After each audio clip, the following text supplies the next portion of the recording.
Comerciantes contrários ao fechamento das lojas durante a pandemia de Covid-19, que se manifestavam em frente ao Palácio Rio Branco, sede da Prefeitura de Ribeirão Preto, atacaram o carro particular do prefeito Duarte Nogueira com socos e chutes. Aí a gente vê um pouquinho das imagens gravadas dos flagrantes feitos no momento dessa ocorrência. E para isso a gente conversa agora, nos atende gentilmente o prefeito, ele mesmo de Ribeirão, Duarte Nogueira. Prefeito, bom dia, obrigada pelo seu tempo aqui conosco, seja bem-vindo.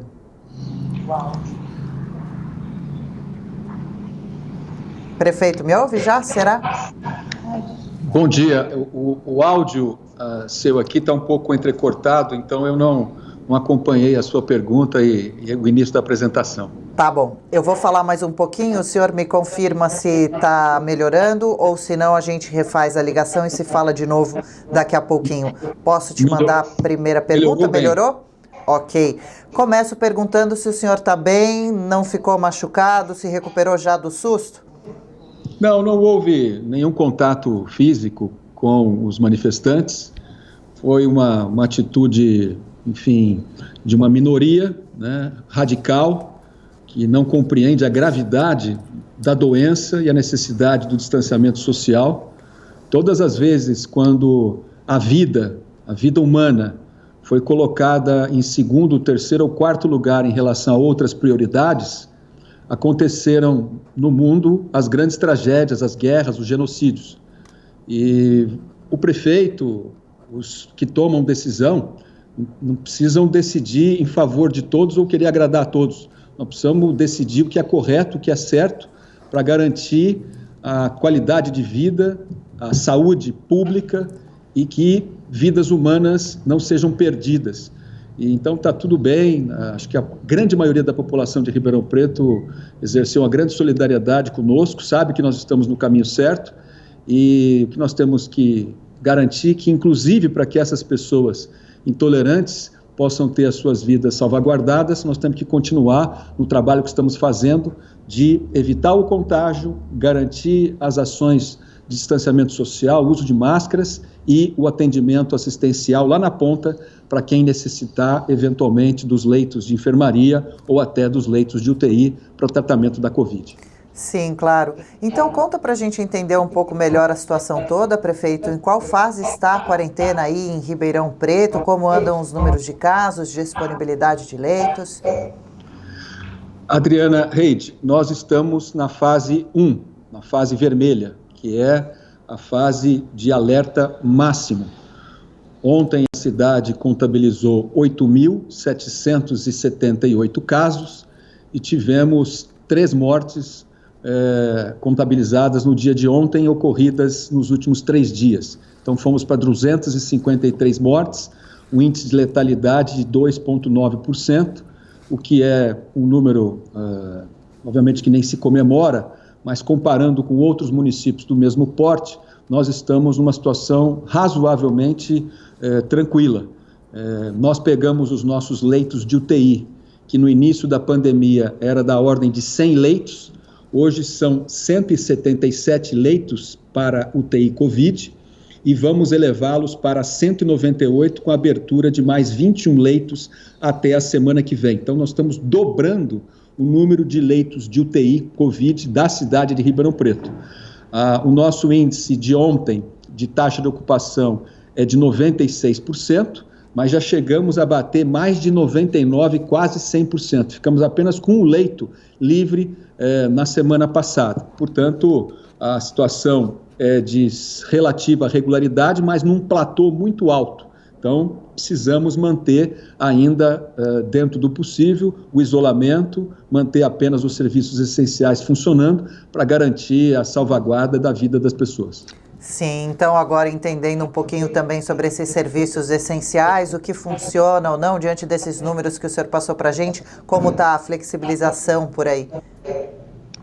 O que funciona são os serviços essenciais de toda a fase 1, ou seja, padarias, supermercados, hipermercados, transporte público, com restrições do uso de máscaras, drive-thru, delivery e take-out, e suspensa as atividades presenciais do comércio comum, inclusive os shopping centers. Enquanto nós estivermos nessa fase, nós vamos ter que manter esse regime de distanciamento, todas as regras e os protocolos da fase 1. Sim, então agora voltando ao caso, ao episódio de ontem, a manifestação, os manifestantes pediam o que exatamente diante dessas condições? Não, simplesmente os manifestantes demandavam a abertura do comércio em geral. E houve também uma mistura, um pouco de politização do processo pré-eleitoral, que na verdade nem é conveniente se tratar nesse momento, em virtude de que a pandemia e o enfrentamento dela deve ser a principal prioridade. Mas, enfim, vivemos num mundo democrático, onde a livre expressão deve ser salvaguardada e respeitada. O que não pode acontecer é a agressão, né? Ao mesmo tempo estragar patrimônio público ou privado e, portanto, aqueles que se envolveram excessivamente, indo além dos limites da questão da livre manifestação e que partiram para agressão, serão, obviamente, identificados pelos meios de polícia, fiscalização, Ministério Público e vão responder pelos seus atos. Gostaria de saber justamente sobre isso, se alguns dos agressores foram, afinal de contas, identificados, algum detido, quais as possíveis consequências? Foi registrado um boletim de ocorrência pela administração e encaminhado ao Ministério Público, Polícia Civil, Polícia Militar, todos os vídeos que foram distribuídos depois pelas redes sociais e aqueles que foram obtidos através de filmagens durante a ocorrência. Ok. E, prefeito, a Guarda Civil e policiais militares estavam presentes no momento, né? A presença deles não foi suficiente para impedir que a agressão, que a manifestação saísse de controle, que a agressão acontecesse. Na opinião do senhor, eles agiram conforme podiam? Será que agora uma segurança pode ser reforçada aí no Palácio Rio Branco? As forças policiais, tanto da Guarda Civil Metropolitana quanto da Polícia Militar, agiram corretissimamente. Eles evitaram que os manifestantes passassem do limite da questão da livre expressão e aqueles que partiram por uma agressão, como ocorreu, foram simplesmente retirados do local sem nenhum tipo de violência da parte da polícia para com esses agressores. Ok. E, prefeito, então, para os comerciantes que estão preocupados com seus negócios, claro, com a economia, ao mesmo passo em que existe essa preocupação com a saúde, para os que estão preocupados, mas que não saem do seu controle, que mensagem o senhor poderia dar? Quais são os planos de observação agora nos próximos dias para poder começar a pensar em mudar de fase e, finalmente, então, reabrir mesmo, como acontece em outros estados, de forma gradual e com cuidados todos necessários? Sem dúvida. Nós estamos trabalhando, Adriana Reide, para reduzir a contaminação. Na ponta dos testes, essa semana e até a semana que vem, nós instalamos 2 robôs, um cedido pela Fundação Oswaldo Cruz, a Fiocruz, e outro pelo Instituto Butantan. Ribeirão Preto passará a ser a cidade brasileira, sem dúvida alguma, que mais testagem vai fazer. Nós iniciamos a testagem dos gripais muito antes das decisões do Ministério da Saúde encaminhar os testes nessa direção. Por isso que nós estamos aqui num patamar de conhecimento daqueles que foram contaminados, com boas informações, georreferenciados, até para que, identificado o contagiado, a solicitação também de informações dos seus contactantes sejam feitos da maneira mais rápida possível. Então, até o final da semana que vem, nós vamos zerar a nossa fila de testes represados, principalmente os RT-PCRs, e a Prefeitura também hoje está energizando a unidade básica distrital do Castelo Branco, que é um bairro da nossa cidade aqui na zona leste, e para realizar também testes automatizados, sorológicos, idem, para melhorar toda a nossa estrutura de informações para tomadas de decisões estratégicas por parte dos nossos profissionais da saúde e garantir lá na ponta a abertura de mais leitos para que ninguém fique, como não aconteceu até agora, graças a Deus, ninguém ficou sem o atendimento médico, o atendimento hospitalar, o atendimento de terapia intensiva de todos aqueles que necessitaram. E essa é a maior preocupação mesmo, e uma boa notícia em meio a toda essa situação. Prefeito, os profissionais de saúde estão com as EPIs, os equipamentos de proteção individuais suficientes, e a população em geral, quando precisa sair para essas atividades básicas, tem colaborado na utilização da máscara, pelo menos aqui em São Paulo existe uma multa para quem circular pelas ruas, por locais públicos, sem o uso dela. Sim, aqui nós também temos o mesmo regime de recomendação do uso de máscaras. As pessoas estão sendo abordadas no sentido de fazer o uso da máscara, aqueles que não estão, no primeiro momento na parte de orientação, para depois partir para a parte de sanções. Há uma compreensão quase que total da população, aqueles menos adaptados às máscaras é uma minoria que precisa ser convencida, porque a vida não só dele, mas de outras pessoas depende desse tipo de atitudes, e todos os dias, quando eu faço as minhas comunicações sobre os EPIs, eu informo. Ontem eu informei o estoque de equipamentos de proteção individual em estoque nos nossos almoxerifados das unidades de saúde da Prefeitura.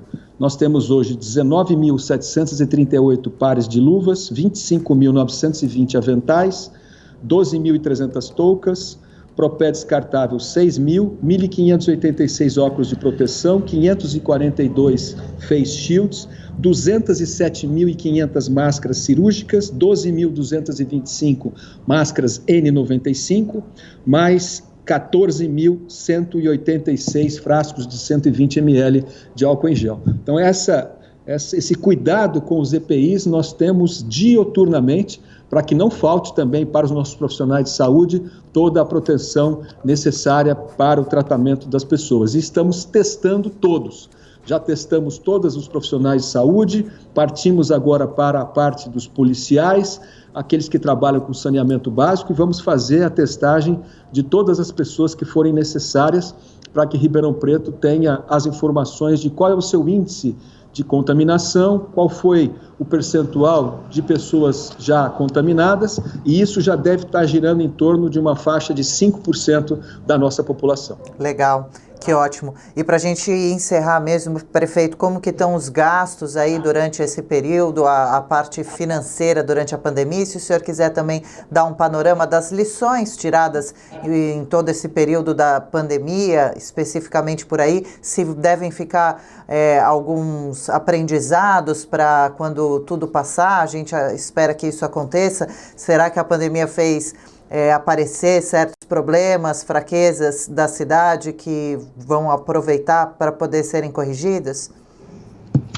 Bom, a pandemia nos trouxe dois principais ensinamentos. De um lado, o tanto que ela mexe com a nossa psicologia, com o ser humano, o medo, o egoísmo, às vezes um pouco da intolerância, e a necessidade de nós termos atitudes responsáveis e colaborativas. Eu acho que o despertar da solidariedade, e a doença mostrou a fragilidade dos seres humanos de todo o planeta, nos remete a uma atitude mais solidária, fraterna. Isso nos trouxe um resgate da importância da família, dos amigos, da boa convivência, inclusive tarefas comezinhas que a antropologia ensinou para a humanidade, que é o abraçar, o apertar as mãos, o estar perto, o conversar, o se envolver, né? Não apenas o viver, mas o conviver.